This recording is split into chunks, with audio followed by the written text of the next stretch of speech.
Kita gunakan waktu azan dan waktu sholat qobliyah isya untuk sesi pertanyaan. Maka yang ingin bertanya disilahkan. Ya. Assalamualaikum warahmatullahi wabarakatuh. Waalaikumsalam warahmatullahi wabarakatuh. Nama adalah suatu doa. Terus terjadi masalah banyak nama-nama yang bagus seperti Ibrahim, Ismail, Soleh, tapi perilaku dan tingkah lakunya tidak sesuai dengan nama. Yang jadi masalah apakah itu faktor makanan atau itu faktor pendidikan? Iya, namanya sudah bagus, tapi perilakunya tidak mencerminkan namanya. Masalahnya apa? Ada beberapa masalah yang lain yang perlu diperhatikan. Pertama, makanan halal. Kata Nabi, kullu lahmin nabata min suhtin fannaru aula lahu. Setiap daging yang tumbuh dari hasil makan haram. Apa makan haram? Riba, mencuri, khianat, riswah, duit caleg. Hati-hati kemarin tuh. Saya ulang lagi, duit caleg tuh, ibu-ibu nerima nggak kemarin? Duit haram itu masuk ke anak, hati-hati. Ya. Maka kata Nabi, setiap daging yang tumbuh dari hasil makan haram, maka nerakalah tempat yang cocok untuk tempat kembalinya di akhirat nanti. Para ulama mengatakan, man akalal haram asot jawarihuhu sya'am aba. Barang siapa yang berani makan haram, maka niscaya anggota tubuhnya akan bermaksiat, baik suka atau tidak. Maka Bapak Ibu, kalau punya anak kok susah diajak ibadah, tidak mau nurut, membangkang, maka periksa ya nafkah yang diberikan kepadanya. Apakah nafkah yang diberikan pada anak kita sudah benar-benar halal atau ada unsur haram yang masuk ke dalamnya? Itu yang pertama, perhatikan nafkah anak. Yang kedua, pendidikan anak. Bagaimana cara mendidik anak? Anak dididik dari mulai dilahirkan. Ya, dari mulai bayi umur 0 tahun sampai 2 tahun, maka diperdengarkan ayat-ayat suci Al-Quran, solawat-solawat, dan kata-kata yang baik. Dari mulai umur 2 tahun sampai umur 6 tahun, itu dicontohkan. Bapak kalau mau masuk kamar mandi, contohkan pada anak. Nah, lihat bagaimana caranya masuk kamar mandi. Bapak kaki kiri dulu sambil baca, Allahumma inni a'udzubika minal khubusi wal khobaisi. Anak suruh lihat. Kemudian keluar dari kamar mandi. Nah, perhatikan cara keluar dari kamar mandi. Kaki kanan dulu, kemudian baca doa. Allahumma inni alhamdulillahilladzi adhaba annil ada wa afani. Ya. Diperlihatkan sholat, bagaimana bacaan-bacaan sholat dan lain sebagainya, agar anak menyimak dan mencontoh. Di bawah umur 7 tahun jangan ada kata perintah ya Bapak Ibu, ingat. Di bawah umur 7 tahun jangan ada kata perintah pada anak. Nah, ayo sholat. Nah, ayo ngaji. Nah, ayo puasa. Jangan ada kata perintah, apalagi gertakan. Di bawah 7 tahun jangan. Akan tetapi anak di bawah 7 tahun hanya sekedar dicontohkan saja. Bapak ngaji Quran depan anak, sholat duha depan anak, dan lain sebagainya. Nah, baru di usia 7 tahun, hadis riwayat Imam Abu Dawud. Kata Nabi, muru auladakum bis-shalah wa hum abna'u sab'in.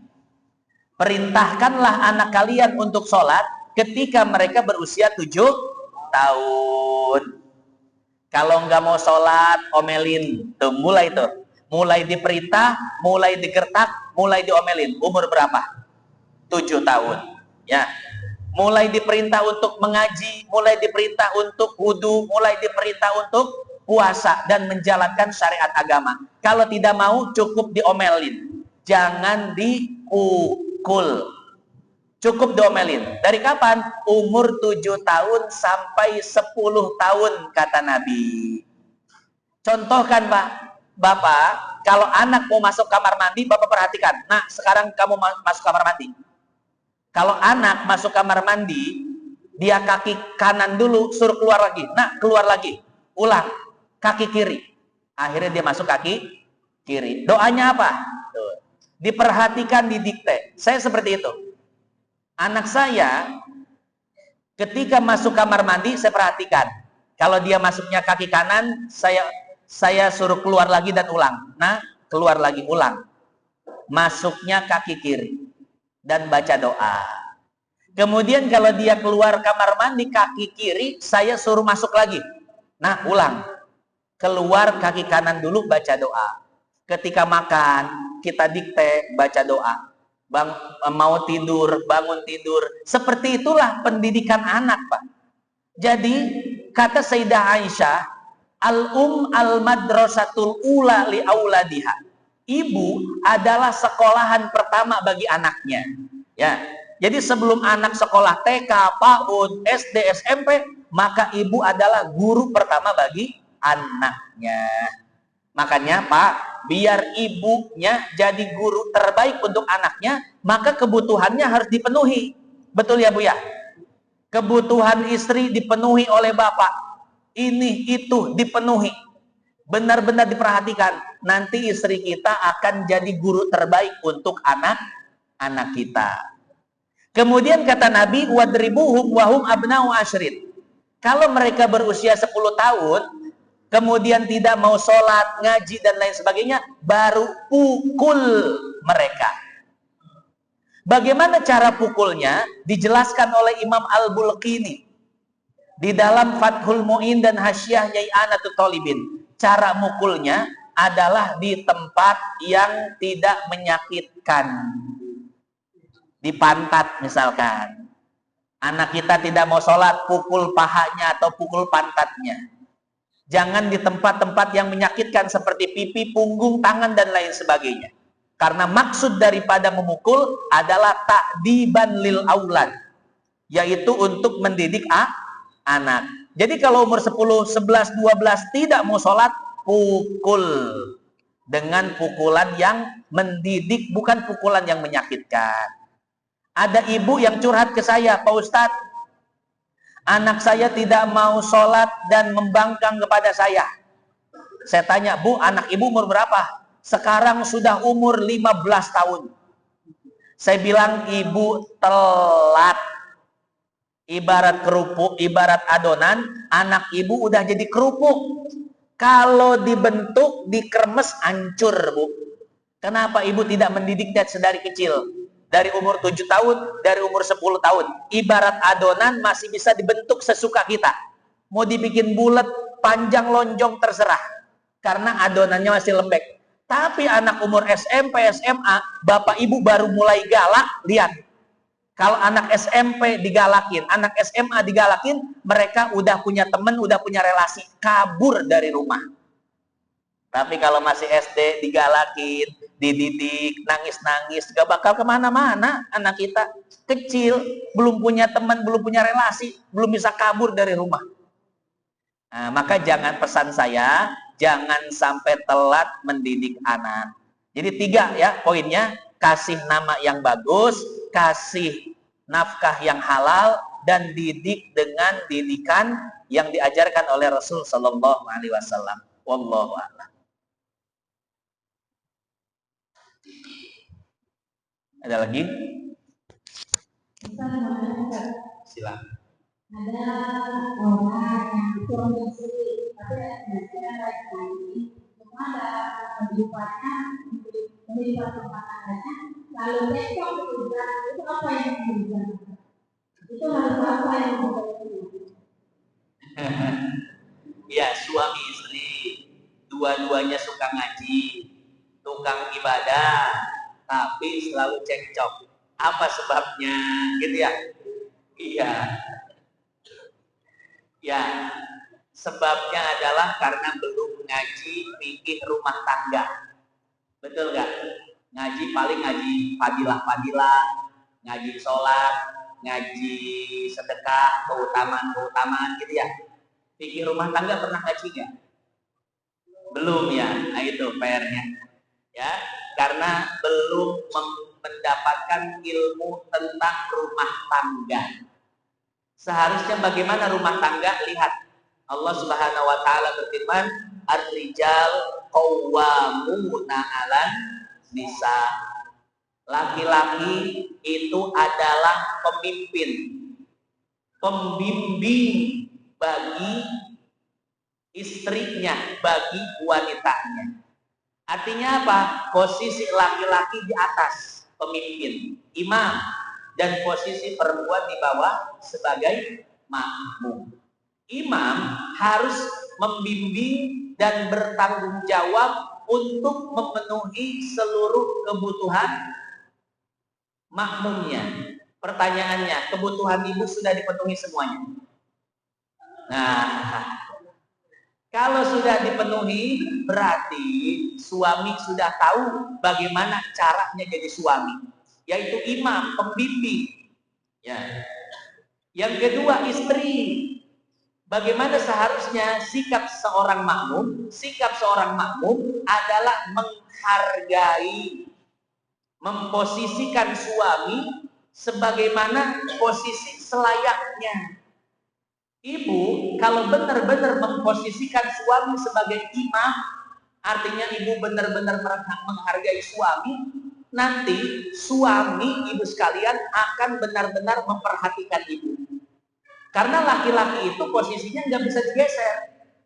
Kalau seandainya posisi suami dijatuhkan oleh ibu, suami seharusnya dihargai, tapi malah diatur dan didikte oleh ibu. Ya, pulang jangan malam-malam, sini duit serahin semuanya, ya kemana-mana harus lapor misalkan, HP diperiksa terus. Ya, jadi kalau ibu berusaha menjatuhkan posisi suami sebagai pemimpin, lihat apa yang akan dilakukan oleh suami. Ini dalam ilmu psikologi Bu ya.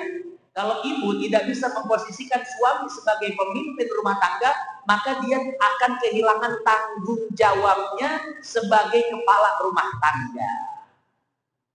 Nah, itu PR yang pertama. Jadi suami harus tahu posisinya, ibu harus tahu posisinya.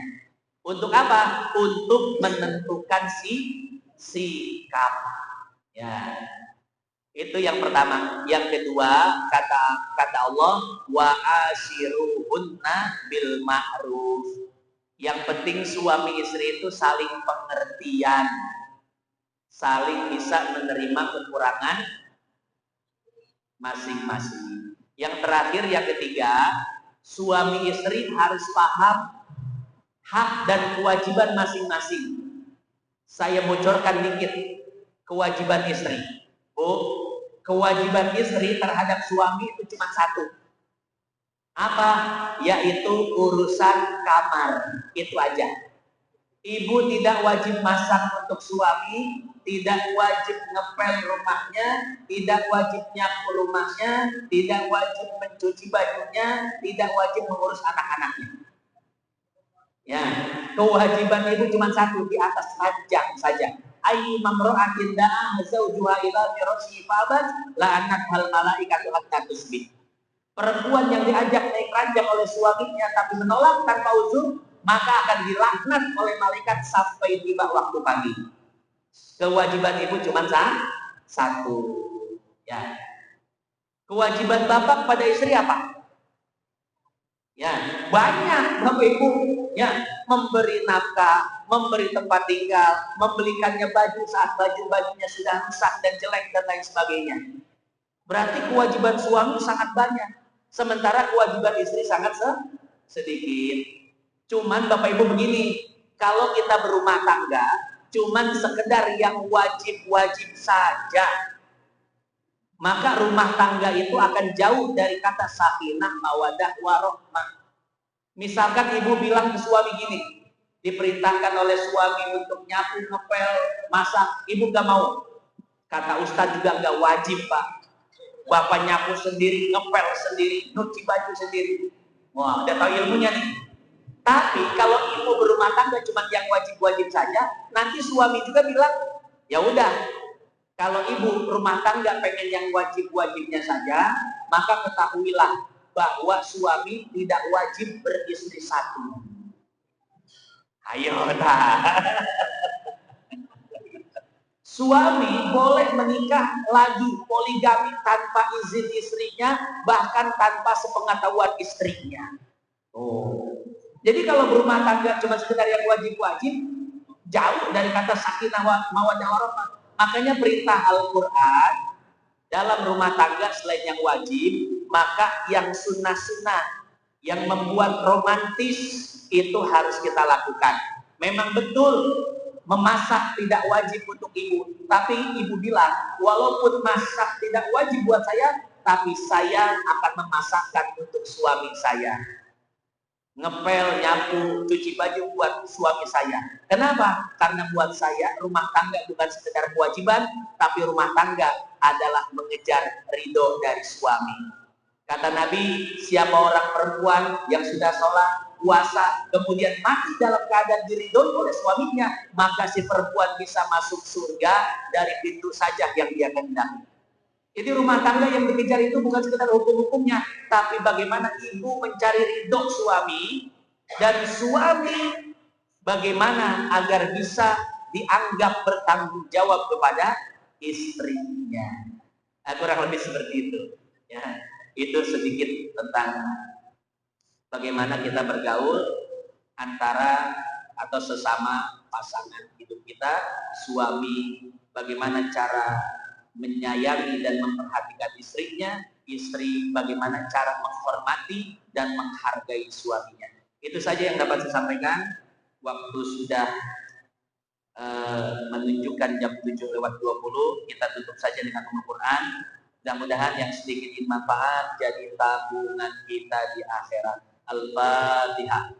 A'udzubillahi minasyaitonir rajim. Bismillahirrahmanirrahim. Alhamdulillahirabbil alamin. Iyyaka na'budu wa iyyaka nasta'in. Shiratal ladzina an'amta 'alaihim ghairil maghdubi 'alaihim waladdallin. Allahumma taqabbal minna salatana wa siyamana wa qiyamana wa ta'limana wa ta'allumana wa tammim tafsirana ya Allah ya Rahman Rahim. Sallallahu alaihi sayyidina Muhammad an-nabiyil ummi wa ala alihi wa sahbihi wa sallam. Alhamdulillahi rabbil alamin. Subhanakallahumma wa bihamdik nashhadu an la ilaha illa anta nastaghfiruka wa natubu ilaik. Wassalamualaikum warahmatullahi